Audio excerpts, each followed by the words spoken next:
जीना पड़ता है।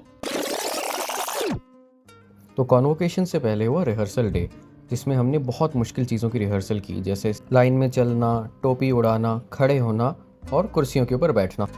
और फिर आ गया वो दिन। ये दिन सिर्फ एक दिन नहीं था, ये उन सालों का नतीजा था जो हमने महसूस तो किए मगर कभी पूरी तरह समझे नहीं।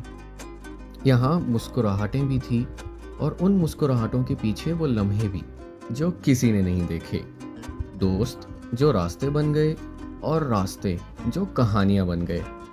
तस्वीरें ली जा रही थी, बहुत सारी तस्वीरें, दोस्तों के साथ, स्टाफ के साथ, उस्ताद के साथ, मगर असल में हम वक्त को रोकने की कोशिश कर रहे थे। कॉन्वोकेशन की ट्रेडिशनल ग्रुप पिक्चर ली गई और उसके बाद हम सब लाइन में खड़े थे, जैसे जिंदगी के अगले मरहले के लिए तैयारी हो। और हर कदम के साथ एक दौर ख़त्म हो रहा था। हम सब अपनी नशिस्तों पर विराजमान हुए और सिंध के नए नवेले गवर्नर सिंध निहाल हाशमी साहब तशरीफ़ ले आए। इसी के साथ साथ तकारीर का सिलसिला शुरू हुआ।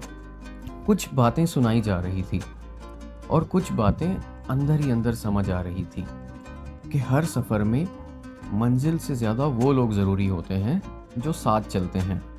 फिर एक लम्हा आया, अब्दुल समद, छोटा सा मगर भारी। एक कागज़ हाथ में था मगर असल में सालों की मेहनत का वज़न था।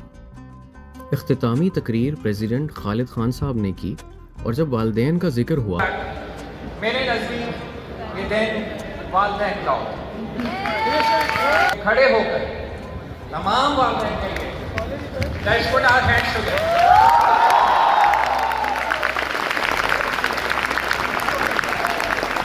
तो समझ आया, कुछ सफ़र हम अकेले तय करते नज़र आते हैं मगर असल में वो कभी अकेले होते ही नहीं।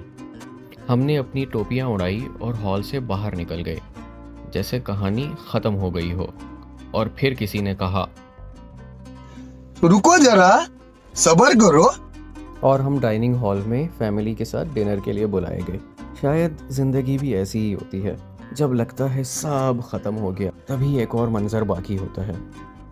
ये दिन सिर्फ डिग्री का नहीं था, ये दिन समझने का था कि सफ़र ख़त्म नहीं होते, बस उनका रुख बदल जाता है।